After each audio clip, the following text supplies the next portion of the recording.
There will come a point in time where in the future I will write a book, mark my words on that, and Stoicism will definitely entail a chapter. Stoicism, Stoicism, Stoicism. Being nonchalant, being masculine. It's not an overnight process. But why am I speaking about Stoicism so much? Stoicism as a man is, in my personal opinion, extremely imperative because life will always throw challenges at you, whether it's obstacles, whether it's hurdles. These challenges are going to be arduous. They're going to be very difficult. And I always say this because we always hear this term, life is so unfair, man. I can't do it because life is so unfair. How come this person has this amount of assets? Oh, he's so lucky, man. We always fall into the trap of being victim. You hear the phrase a lot, life is unfair. I say life is fair. Why? Life is fair because life is unfair for everyone else. You're going to be dealt with a bad card at some point. It doesn't matter how lucky you've been in life. It doesn't matter what part of or what region of the world you live in. You will be dealt with a bad card if you haven't been dealt with one already. It's just a given. Unfortunately, there will be tragic circumstances where personal, close family members are going to pass away. You know, you might become bankrupt, your company might become insolvent, your car might crash and burn or whatever it might be, your house might be burgled into, your best mate might get stabbed and he might pass away. Travesties will occur. You will be dealt with a bad hands.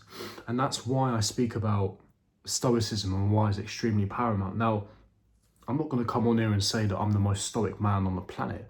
It's a work in progress for everyone. The point of this video is I want you to make a conscious effort to be as stoic as possible because as I alluded to earlier, it's not an overnight process. Now, for me personally, speaking about my personal experience and what I've been through, I was fortunate. My father, I'm Turkish, I'm from a Turkish background. My father was in the Turkish Air Force for 25 years.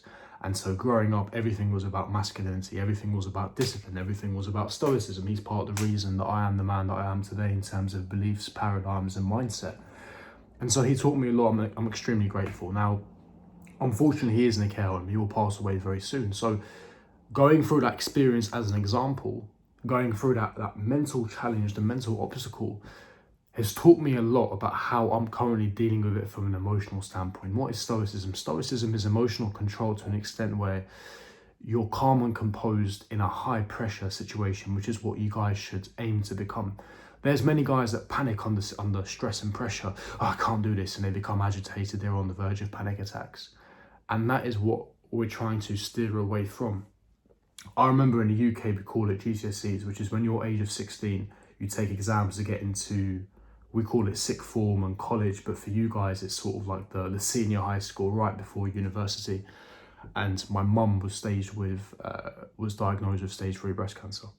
So, you know, going through these mental challenges, and it's, when you go through these obstacles as an example, it teaches you a lot about life. But more importantly, it teaches you a lot about who you are as a person, who you are as an individual.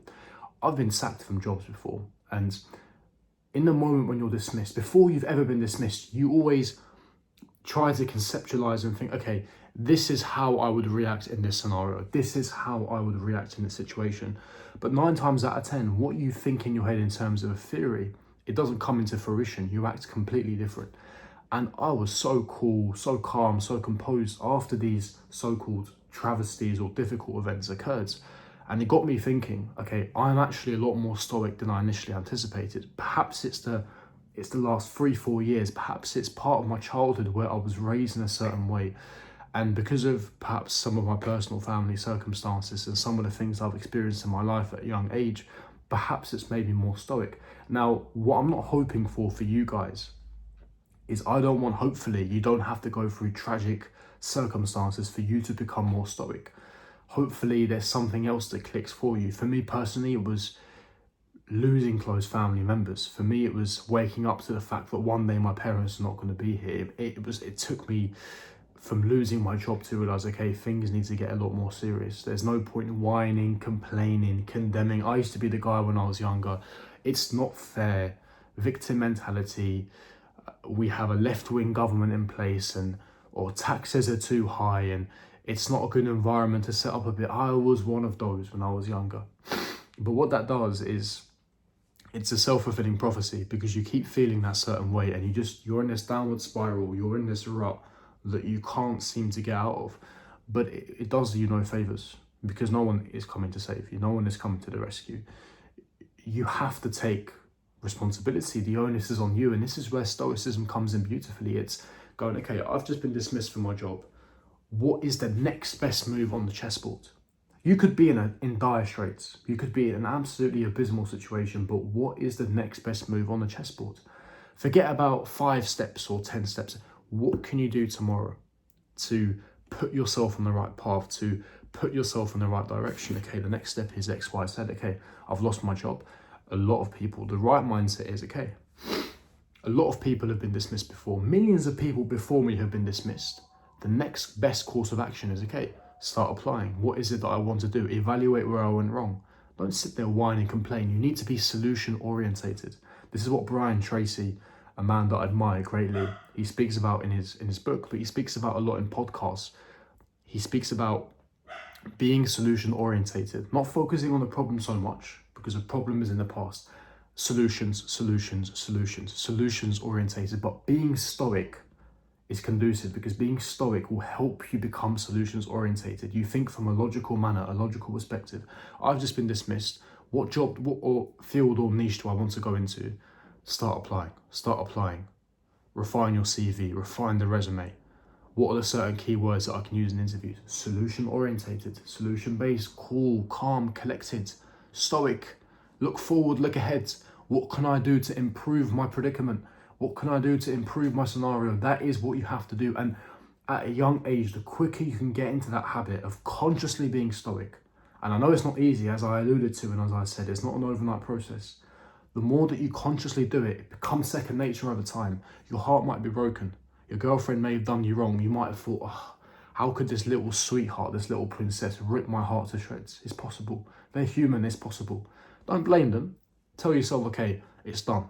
It's in the past, unfortunately. I loved her very much, but we have to move on. Okay, don't jump into a relationship and get a rebound. Work on yourself. Evaluate your mistakes. You must have made a mistake somewhere as well. Take responsibility. Take accountability for your steps and actions. Evaluate. Look where you went wrong and look to improve as a person. Self-development is the way forward, gentlemen. It's why I have this channel. But Stoicism, and it's a chapter that I will write about in the coming years. Stoicism is imperative. It's why people like Marcus Aurelius, Socrates, Plato, these figures in history that are so iconic, it's why they speak about this concept. And Stoicism is something that we've lost in society. You know, I speak about the weakest generation of men in God knows how many generations. And so Stoicism is an important concept, because reacting erratically and emotionally and victim complex and inferiority complex and it's not my fault, it's his fault, he's the reason I'm in this. No.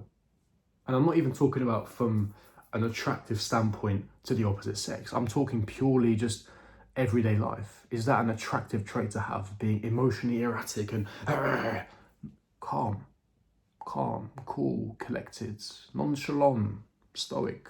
It's what you need to be. It's the traits and characteristics that masculine men, they possess. And that is what you need to consciously be aware of on a continuous basis.